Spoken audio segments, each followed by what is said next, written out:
We are back for part 2 in our series, 30 Days of Community Building, here on the We Are the City of Five Nations podcast. And earlier in the day, we had Casey Bell, president of Potawatomi County BancFirst, with us. He'll join us just in a moment.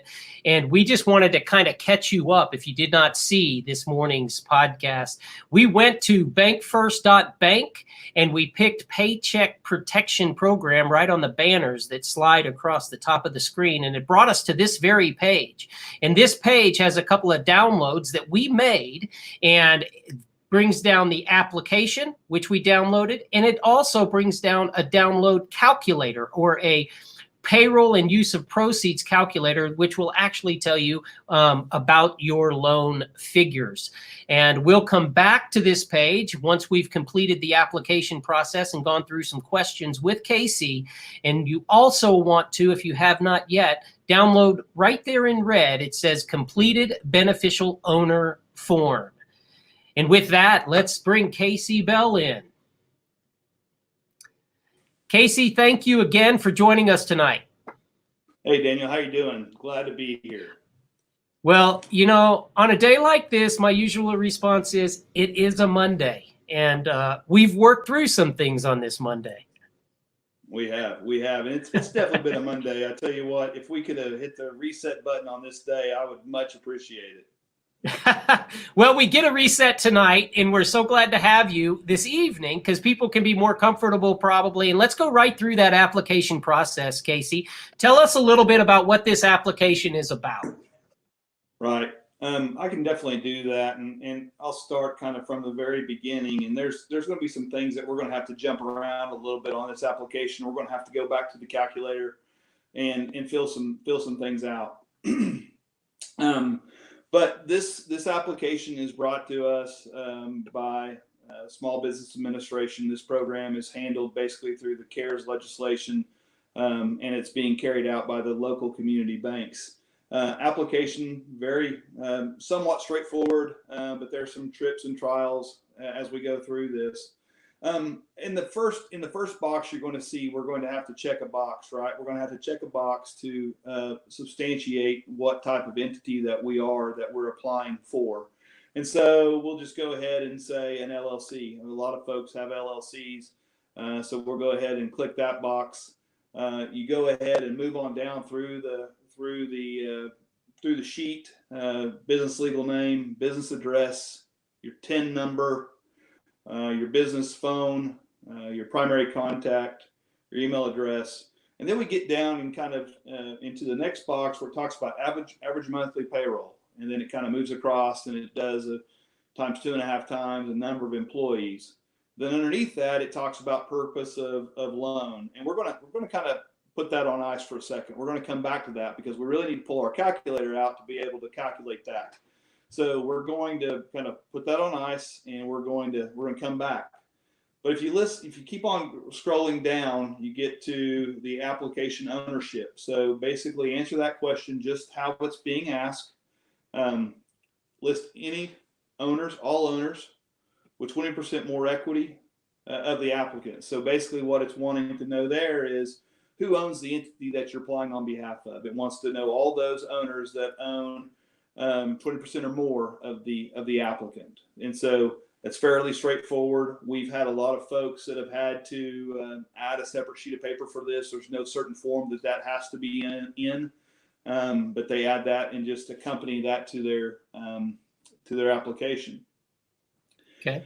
We get down after that is just some customary questions that the SBA is interested in knowing. The first 3 questions, pretty straightforward. The third question is basically asking, is any owner of this applicant associated with another business? And so we create an addendum for that. You would create an addendum for that and add that and submit that with your application. Question four is an interesting question as well, because it's basically saying, has the applicant received an economic injury disaster loan between January 31st and April 3rd of 2020? You know, to my knowledge, there's not been many, if any, EIDL loans granted yet. Now there's an express piece of that that's been granted. Some of my customers have got an express $10,000 grant. And so just answer that question appropriately, and that would be addendum B of your application. Moving on down, the next questions 5 and 6. Obviously, read those really close. Make sure that you answer those. Appropriately. 7 and 8, obviously answering those. And I'm going to point something out on question 8. And when we go back to kind of our homepage, I'll point that out for you. Okay. Then scrolling down the next page, your NAICS code. Basically, it's your classification. You'll typically find this on your tax return. So you'll want to match that up to make sure that you have the same NAICS code that's on your tax return. You want to make sure that you have that on this application. You put that in that box. Date business is established. Type the date in, and if you've had prior SBA loans. Then kind of working on down through that, the next page is going to be a list of questions. It's important that you are initialing each question that you have read it and you do understand it. And then at the bottom of the form, basically sign, print your name, and date it, and save it so you can submit it. And we'll show you kind of an online portal to be able to do that here in a second. The last couple pages of this application are just some legalese that you'll need to be aware of, making sure that you're aware of what you're signing, obviously.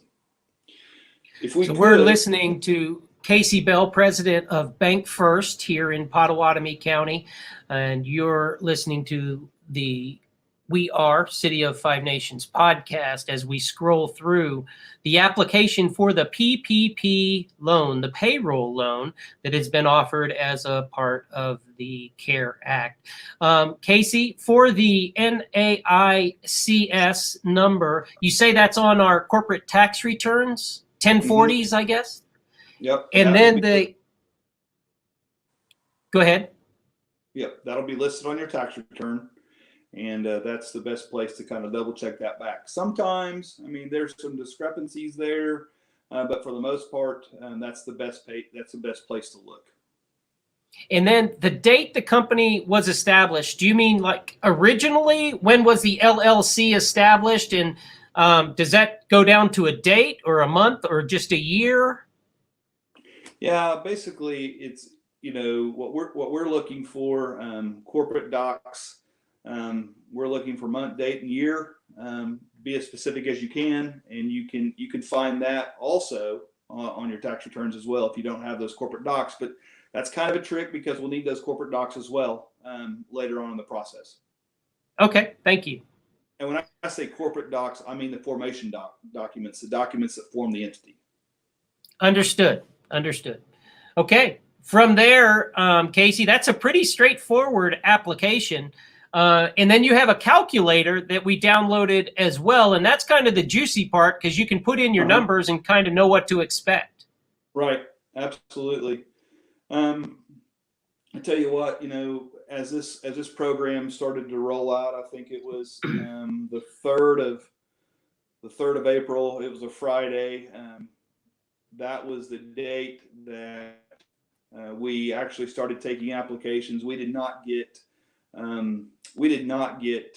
good guidance from the SBA on how we needed to administer this program. And so as it rolled out Friday, Saturday, Sunday, I mean, we were working as hard as we could work to get applicants through the process and make sure that we were accepting their applications. So there's lots of versions of the calculator out there. Several accountants have sent me versions, and there's tons of versions of calculators out there. This is the best version of a calculator that we can come up with to help our customers, and it seemed to be kind of tried and true, and it has really assisted them in completing this application. Okay. You want me to go ahead and kind of step us through it, I guess? Yeah, let's do that. Okay. So the first thing that we're going to need is we're going to need your 941s from the 2019 tax year. And so basically on your 941s, I need you to look at your gross wages and compensation. And it's one of the top boxes on your 941s, and we'll need you to add that amount to the gross wages and compensation. And we have an example. I don't know, Daniel, if you want to be inputting those numbers or how we want to do it, but you tell me. Yep, they're going to go in there as you say them. Go on across. Okay, so basically the first quarter of 2019, go ahead and put $395,777 in the first quarter gross wages and compensation. And let's go down. Let's go through second quarter, third quarter, and fourth quarter. Second quarter of the 941s would be $405,965. Third quarter would be $495,251.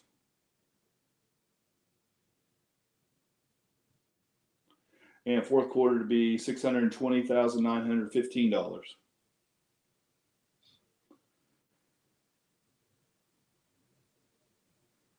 And moving over for the example that I have, the 401k match piece, that amount is also added in, and so this would be employer paid match.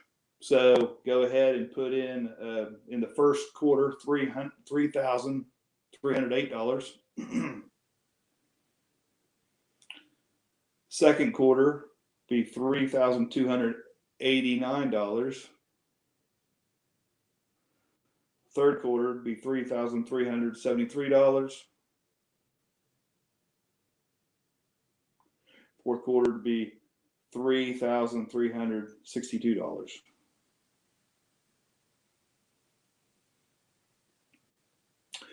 Health benefits would be the same. So go ahead and add that in. Just go ahead and put $18,300 in every quarter. And so as we're going through this and you're filling out this calculator, it's important to have documentation for all the information that you're putting in as your source documents. It's going to be very important that you keep track of that, because sometime after this program starts to come to an end, we're going to start talking about forgiveness. And it's our belief that you're going to have to sit down with your lender and determine if your loan is in fact forgivable. So it's very important that you have good source documents going into this process, and that you're able to keep your hands on those, because you're going to need those at the very end. So Casey, would it be advisable to just set up a separate account to receive this loan so you can really be articulate on how that money is spent? Absolutely. That's one of the things that we're telling all of our customers, and we came out with some guidance very early on that. We have basically instructed our customers that if they're awarded a PPP loan, we will fund that to a BancFirst account. And then we've asked them to basically provide, through the process, as they make draws on that account to fund payroll or to fund whatever they're needing to fund, go ahead and make sure you track that.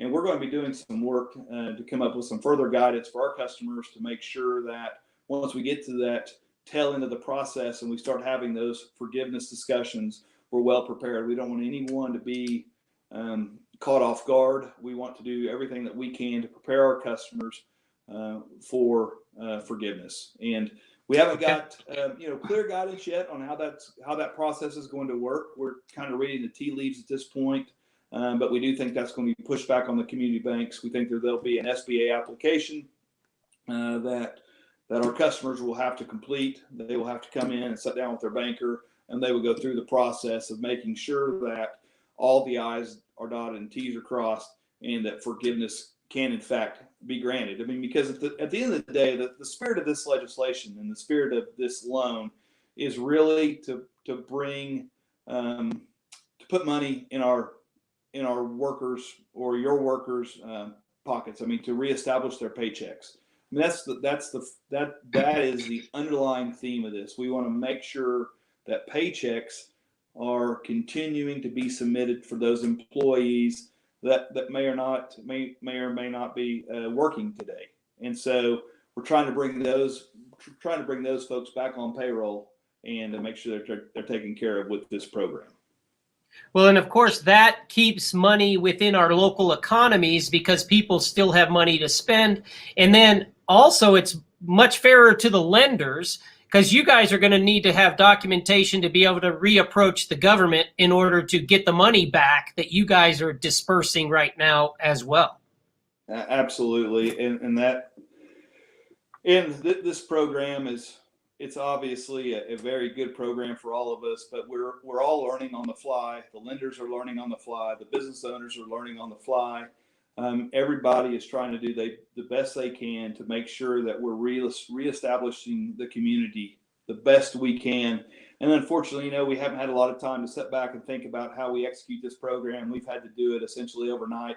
And so I know more about the program today than I did yesterday. Just because we're learning something every day that's a little bit of a nuance. Gotcha. So let's go back, and I believe the next would be the company participation in the, what is that, wages?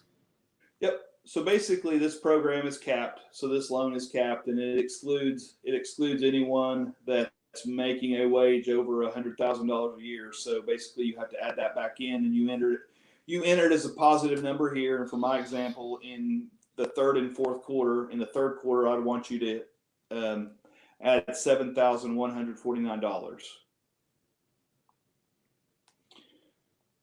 And in the fourth quarter, I would like for you to add $45,995. And for clarity's sake, Casey, I'm guessing that meant a single person or persons that we came to a sum of 107,149. So we excluded that top 7,000. And then in the fourth quarter, those sums came to 145,995. Perfect. Yep, that's exactly right. Okay. Basically, what you're doing is you're calling out any of those individuals that made over $100,000 in any one of those quarters. So it is. Go ahead. So is it the individual that's called out, or just any of the monies above 100,000?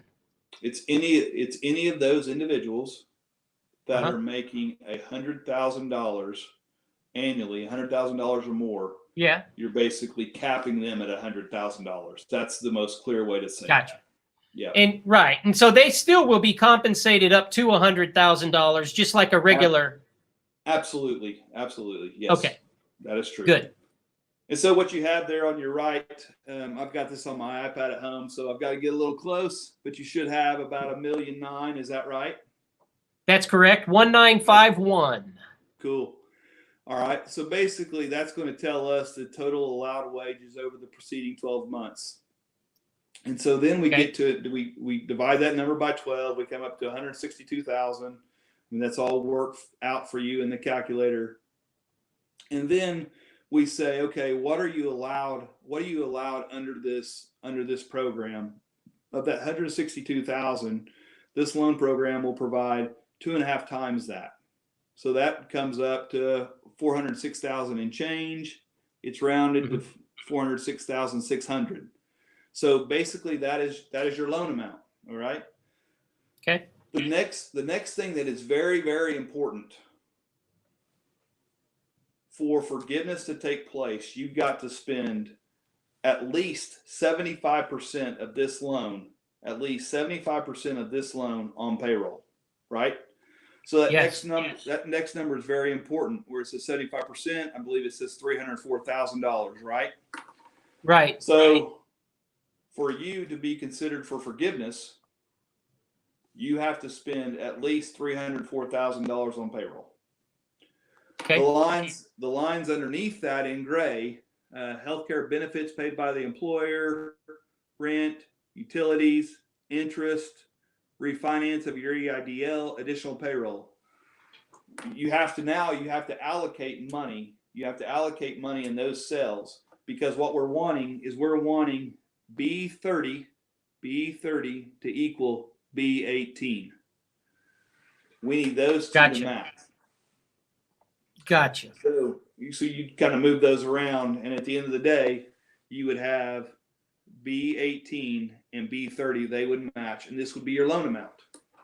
So Casey, yes.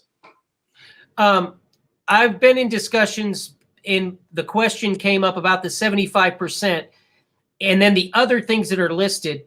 The more you spend on payroll, the better off you are, I would think, on this payroll plan, in the sense of if you can, over those 8 weeks, you can retain all of your employees, you may end up spending 90% or 95% of the money on showable payroll. That's even better. Wouldn't that be correct? If you could spend 100% of your loan on payroll, I think that puts you in the most defensible situation for total forgiveness. And so there again, I mean, what it's there for, it's there to reestablish payroll. And that's what this loan is intended to do. So as long as you're hitting 75% or greater dedicated back to payroll, I believe you will be in a very, very good position.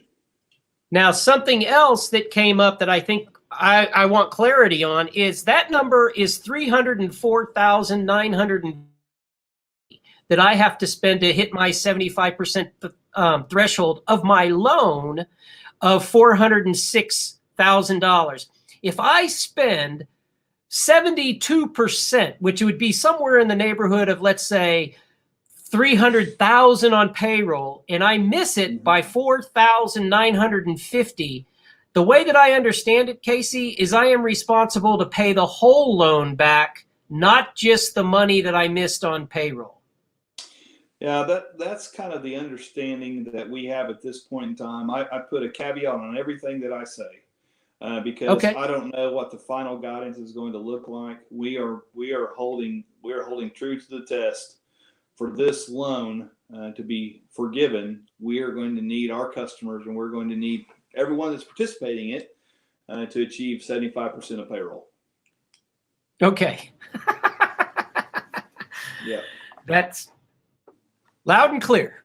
Yeah. I don't know. I mean, like I said, I learned a little bit more today than I knew Sunday and so forth. So everyday things come a little bit clearer, but I think the key thing for us all to remember is 75%. 75% of that loan amount needs to be used for payroll. Okay. Fair enough. What else on this page do you want to show us? I think that's good. I think that's good. We can go back to the application. Yeah, there's one other document that I know that I had to download, Casey, and let's go to that one first, just because I think it's a simple document that'll come to the end. And it's the third document, which is just the addendum, to say I've done this. Yep, and basically what that is a beneficial owner form.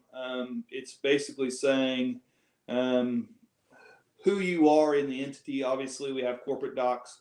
But you're establishing yourself basically as the CEO or the CFO, someone that can sign on behalf of the entity. So this document's fairly important. All right. Thank you. And now we go back to the web. And Casey, you're processing these over the last 10 days or so since the 3rd. You've got to be going hand in fist. I would think that people are just running to you in order to get this type of help during this time. Yeah, obviously last week when guidance came down on Thursday evening about 10:30, we hit the ground running about 6 o'clock on Friday, and all last week was pretty intense around the bank, and I'm sure every community bank in our town was also the same, but saw a lot of midnights, saw a lot of 5 o'clock in the morning. Lots of folks are coming, and there's such a concern out there that money was going to run out, and that people weren't going to get the money, and so that was really the push. We wanted to make sure that we were getting things in very quickly, and we wanted to make sure that that we were doing right by our customers, and I, it's just hard. It's just very difficult because it is trying to hit a moving target. But I think that the community banks have done well. They've had to execute a program that's been difficult to execute, and everyone is willing to kind of roll up their sleeves and go to work for the betterment of our community. Because at the end of the day, it's really our friends and neighbors that are needing the paychecks, and we're doing our best to make sure that they're getting those. Definitely are. And now we go back to the online site to go through submission of the paperwork, the application, and that we've just gone through. So I believe, Yep. Casey, take over. Yep, for sure. So basically, you'll just scroll down there and you see your name. You'll put your business name in, or your name, and then you'll put your business name in. Give us some contact information, and make sure you establish if you're a BancFirst customer or not. And then you'll go to the portal that says Add Documents, that little button there, and you'll start adding your documents there. I will tell you, with this portal, we have had some difficulty with folks adding a lot of attachments. It won't. Sometimes it doesn't take it, so you have to cut it up in multiple sends. And so that's one of the things that I would want people to be aware of with this specific portal. And then as you load stuff up, you hit submit. It comes directly to our office. And so just above this, we have some bullet points that I want to make sure that people are aware, because there are a few more documents that they want to have included, correct, in order to make the process. Absolutely. When you're adding your payroll documents, it's going to be helpful to have your 941s. You're going to need those 941s. You're going to need any associating payroll documents that help substantiate your position. Remember, what we're trying to create is a very defensible path for you. We're trying to put you in a very defensible position so you can defend yourself once you get to kind of the forgiveness phase. You don't want to have anything missing from that process. Documentation of health insurance premiums. You want to make sure that you have those for all of your employees and all of your company owners. Your corporate docs. If you have an LLC, that's articles of organization. That's your operating agreement. If you're a corporation, that's your articles of incorporation. That's your bylaws. You're going to want to have all that documentation so you can submit it with your application. Because if we don't get those, it creates an incomplete application, and we have to go back and pull that up. And the other thing is that list of all affiliates, and that's within the app, and we kind of went through that when we went through the application. And again, these are the things that'll help you with, say, bullets in your gun when it comes time for forgiveness, 60 and 90 days down the road. If these documents are all have all been purviewed by the bank previously, it just helps that process, we hope, go easier, correct? It does, and let's spend a little time on that, Daniel, if you would allow. I think it's something that we need to talk about, and it's specifically in the forgiveness piece. And you're not going to see this on this page. There's some other links, Daniel. I don't know if you can scroll that page up. I'll point you to some things that would be helpful. See the things there that are highlighted in red. Talks about the Paycheck Protection Program. All those are hyperlinks. Click that one that you're on there. Businesses of nearly every size and type. Yeah.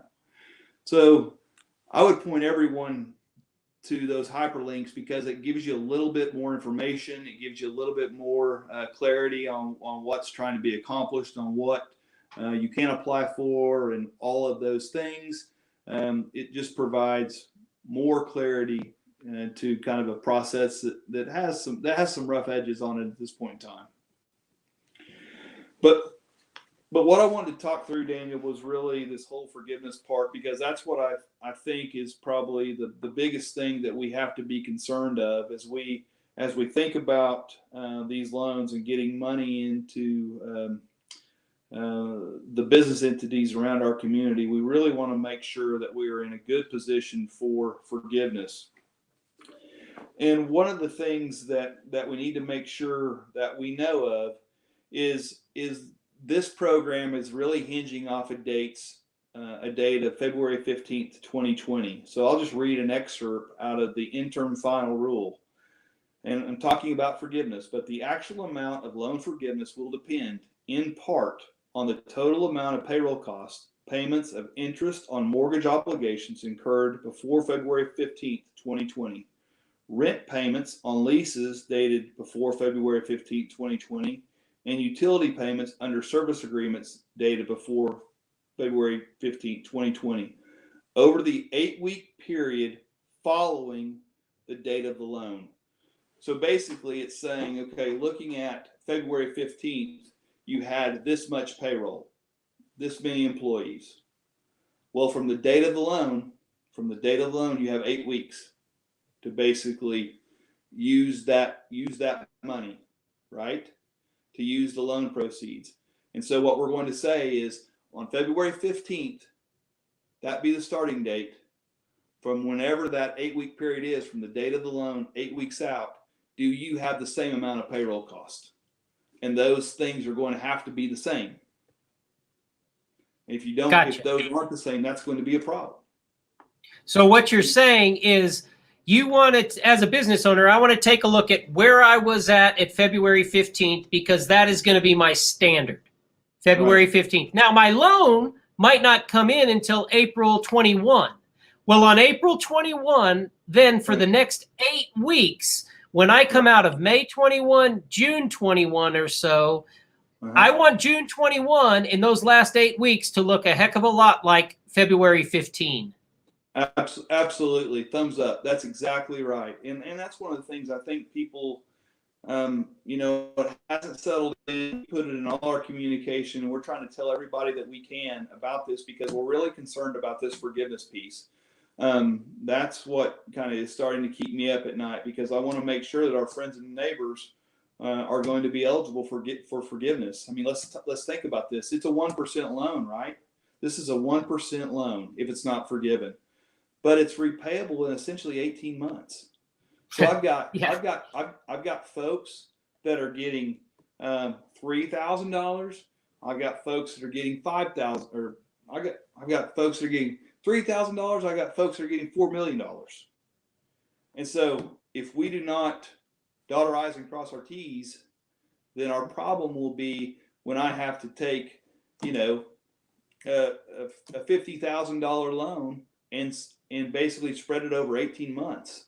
That causes me concern for our community and being able to repay these loans. So the documentation, dotting the I's, crossing the T's, that's all important, and we've got to start thinking about that, because 8 weeks is not a lot of time. And that money in our economy is very good for all of us. And then again, if we have to turn around and what could have been forgiven because we didn't cross the T's and dot the I's, we're now having to repay it. That then takes money out of the economy again that has to be repaid. So absolutely. Casey, is there anything else that we missed that you feel that we need to talk about? I don't think so. I really appreciate you giving me an opportunity to talk a little bit about the forgiveness, because that's the piece. We've been running so hot on getting folks into the program and getting them approved and getting docs done. And we still have an onslaught of folks that we're still trying to get through the pipeline at the bank. But the forgiveness piece is what started to keep this banker up at night. I just want to make sure that everybody understands that, the documentation, putting yourself in a defensible situation, dotting the I's, crossing the T's is very, very important. And if we don't do that, we may be looking down the barrel of a pretty tough situation, and nobody wants that. Well, that in particular is why those bullet points just before submission are important, is make sure that you have those documents and that those documents read the same as your answers on your application, because that's the defensible position, I believe, that you're trying to get us all into, Casey.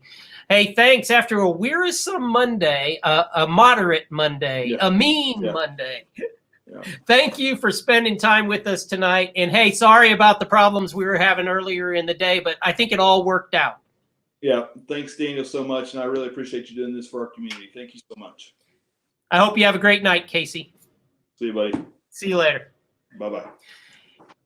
You've been watching We Are City of Five Nations podcast and our series, 30 Days of Community Building. Our thanks goes out to Casey Bell, president of BancFirst of Potawatomi County. And tomorrow is going to be another great day as we have from Gateway Prevention and Recovery, Alicia Carter, along with super volunteer Nikki Waters. And we're going to talk about just getting to understand one another throughout our community a little bit better. And what a great night it is. I hope that everybody that feels that they are in a position to apply for those PPP loans learned something tonight. And I also hope that those who have already applied got some understanding of what they need to be doing to be sure that they're in a defensible position when we all return to have these loans forgiven. So for all of us here at We Are City of Five Nations podcast, I want to remind you that here in the City of Five Nations, together, we are building community one season at a time. Thank you, everybody, for watching, and have a great night.